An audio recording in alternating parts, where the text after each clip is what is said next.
예, 안녕하십니까. 상지대학교 박정원입니다. 저는 우리 반상진 교수님 발제하신 거에 별 이의가 없습니다. 거의 다 동의를 하기 때문에 조금 거의 덧붙여서 우리 고등교육 전체 방향하고 재정에 관련된 문제 몇 가지를 이제 덧붙이는 것으로 토론을 대신하겠습니다. 미국 UC 버클리에 마이클 뷰러웨이라고 하는 사회학자가 있는데요. 이분이 한 최근 3, 40년 기간 동안에 미국과 영국의 이제 공립대학의 그 몰락을 얘기를 하면서 이제 이렇게 모형을 이렇게 제시를 하더라고요. 미국 대학은 철저하게 상업화됐다. 커머셜리제이션 이렇게 해서 이제 지적재산권의 문제라든가 또 교수들이 연구비를 벌기 위해서 이제 학문의 현장을 뛰쳐나가고 단기간에 성과가 나는 그런 연구에 몰두하는 그런 영향을 설명하고 있고요.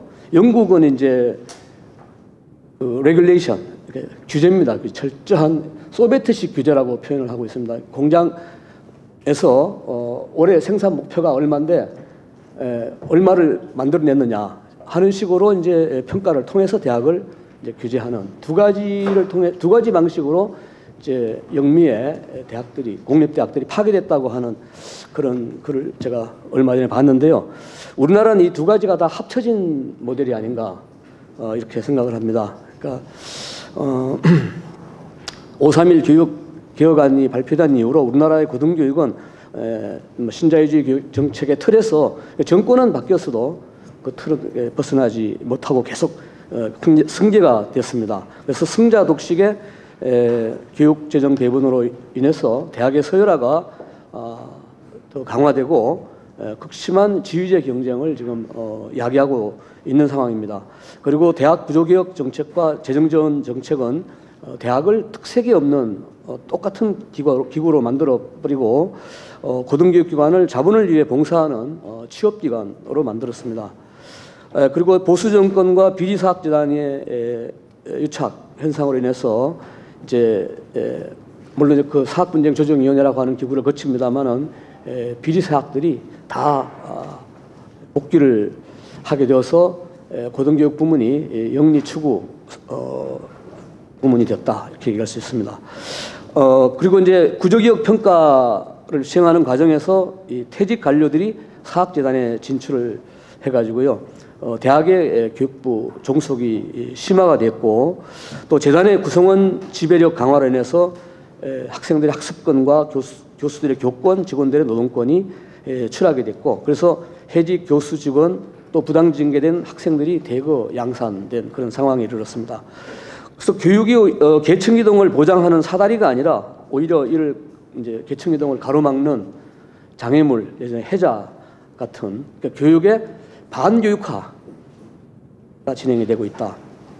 그래서 문재인 정부는 이런 이제 난맥상을 극복하고 대학의 자율과 자치를 보장함과 동시에 대학 교육이 공공성을 회복하고 정상적인 발전을 할 수 있는 정책을 펴야 되고 이것을 예산으로 뒷받침해야 된다고 생각을 합니다.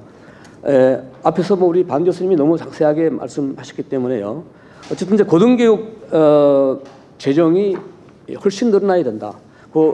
그냥 제가 다 설명하셨기 때문에 표 하나만 이제 덧붙이자면 표 1에 보면은 우리나라의 이 대학생들은 초등학생 한 명과 거의 비슷한 고등교육 예산으로 공부를 하고 있습니다. 그 표 보면 제일 오른쪽 끝에 아이슬란드가 있고 그다음에 코리아가 있습니다.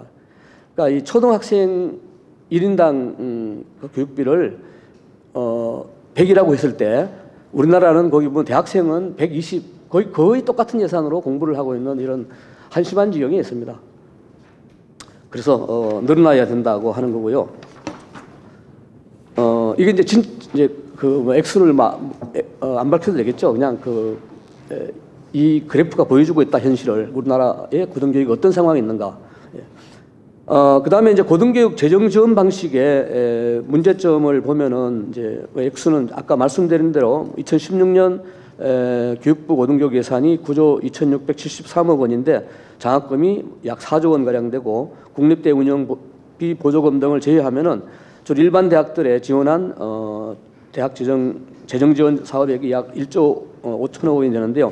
여기다가 이제 학술 뭐 등등 해가지고 약 2조 4천억 원을 가지고 교육부가 대학에 대해서 절대 지배자의 위치를 갖고 이렇게 대학을 통제하고 규제하고 있다.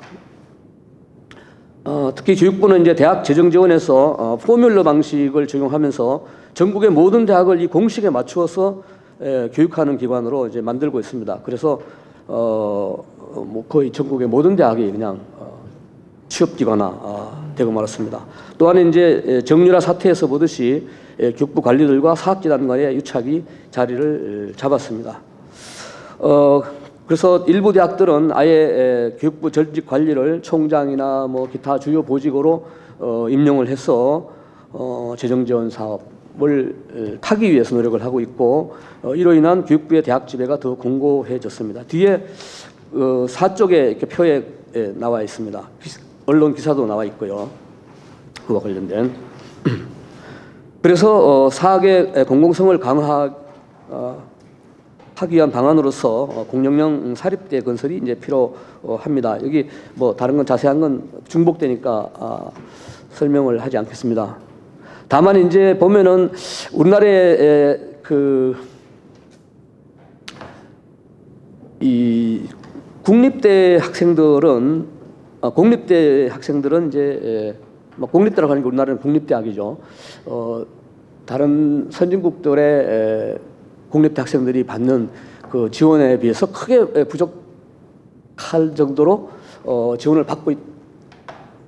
받지 못하고 있다고 할 수는 없습니다. 근데 사립대는 정말 너무 지원이 적기 때문에 이런 부분에 대해서 좀 더 적절한 어떤 지원이 필요하다고 생각을 하고 있고요. 우리가 관심을 갖고 있는 영국의 대학들, 이제 영국의 대학들은 정부 책임형 사립대학인데요. 정부 책임형 사립대학이 우리가 얘기하는 공영형 사립대학하고 아주 유사합니다. 이 영국의 사립대학들이 정부로부터 운영비의 거의 한 70%가량을 지원받고 있는 것을 고려한다면은 우리가 공영형 사립대를 육성한다고 하는 것이 좀 뭐 뜬금없는 얘기가 아니다라고 하는 걸 알 수 있습니다. 다만 이제 우리 방 교수님 이제 여기 보시면은 국립대 추가 지원 예산이 한 2조 2,826억 원 정도가 더 필요하다고 하셨는데 지원을 해주는 것은 뭐 동의는 합니다만은 만약에 지금 현재 이게 국립대학에 지금 현재 지원되는 것보다도 100%가 더 2배가 더 가게 되면은 이 돈이 어디로 갈까? 네, 좀 생각을 해봐야 될 것입니다. 그래서 저는 학생들한테 지원해 주는 게 좋겠다. 그래서 국립대 학생은 전액 무상으로 국가가 이제 부담하는 걸로 하고 공영형 사립대는 현재 등록금의 4분의 1만 학생이 부담하는 걸로 하고 이런 식으로 해서 그다음에 일반 사립대는 현재 등록금의 2분의 1의 등록금으로 대학을 다니게 하는 것이 좋지 않을까 하는 이런 뭐 깊이는 생각해보지 않았습니다만은 그렇게 생각을 해봤습니다. 결론으로요. 우리 대학의 구조개혁 평가는 고등교육 시장을 매우 왜곡하고 있기 때문에 미국처럼 이제 기관 인증으로 바꿔야 된다 이렇게 생각을 합니다. 그리고 대학 재정 지원 체계를 이원화하자고 하는 반 교수님 제안에 동의를 하고요. 지휘제 경쟁에 대처하는 방식으로는 역시 이제 우리나라 뭐 서울대학이 지금 하고 있습니다만은 한 10% 정도 이렇게 옥스퍼드나 캠브리지에서 시행하고 있는 쿼터제죠, 입학 쿼터제, 지역균형 선발 같은 것들이 가장 유력하기 때문에 이것을 확대하기 위한 학생부 중심의 선발이 좀 강화되고요. 수능 절대평가제 등을 강력히 시행할 필요가 있다고 생각을 합니다. 그리고 교육부 관리들과 비리사학과의 유착을 근절하기 위해서 교육부의 감사관을 외부 인사로 기용을 하고요. 교수나 변호사나 회계사 이렇게 팀을 짜가지고 계속 감사를 나가야 된다고 생각을 하고요.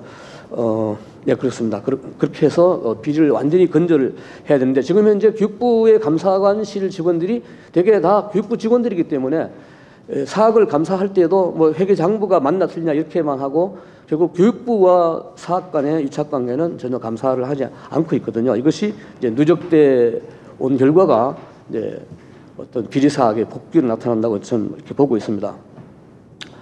그 다음에 사학재단과 대학 구성원을 1대1의 비중으로 이렇게 항상 보는 것은 이제 이거는 완전히 특권적이고 비합리적인 것입니다. 공리주의적인 시각에서 다수의 행복, 그러니까 이사장이나 학생이나 교수나 다 똑같은 한 표, 똑같은 한 표를 현실적으로는 어렵겠지만 어쨌든 좀 더 그런 시각, 공리적인 시각을 가질 필요가 있다. 왜 전체 교수, 학생, 직원과 이사장이 똑같이 1대1이냐. 이건 잘못된 것이라고 생각을 합니다. 이것이 이제 우리 임시사 파견대학의 이런 것에서 문제를 일으키고 있습니다. 그 다음에 이제 이 사학분쟁조정위원회 운영에 대해서도 감사를 해야 되겠고요. 그다음에 수십조 원이 지금 투입된 재정지원 사업에 대해서 정말 엄밀한 감사가 이루어져야 됩니다. 이 재정지원 사업이 이루어지고 난 다음에 제대로 된 평가가 없었습니다. 선정 과정에서도 굉장히 말이 많았고 하기 때문에 여기에 대한 감사가 이루어져서 국민의 세금이 잘못된 부분이 있으면, 잘못 지출되고 소모된 부분이 있으면 거기에 대한 책임을 묻고 대책을 세워야 될 거라고 생각합니다. 네, 그 다음에 이제 우리 방 교수님 말씀하셨지만 이 정부 부담 공교육비 비중, 이게 정말 들쑥날쑥합니다. 제가 알고 있기로 교육개발원이 보고하는 걸로 알고 있는데요, OECD에. 어떻게 이런 통계를 계속 내고 있는지 몇 년 동안 전혀 맞지 않습니다. 그리고 진학률 통계도 전혀 맞지 않습니다. 국내에서 내놓는 것과 OECD에 보고하는 것이. 이런 것에 대해서도 조사가 필요하고 감사가 필요하다고 생각합니다. 왜 국제기구에 이렇게 엉터리 자료를 내는 것인지, 아니면 국민들을 속이는 것인지, 그런 것에 대한 철저한 감사가 이루어져야 된다고 생각합니다. 이상으로 제 토론을 마치겠습니다.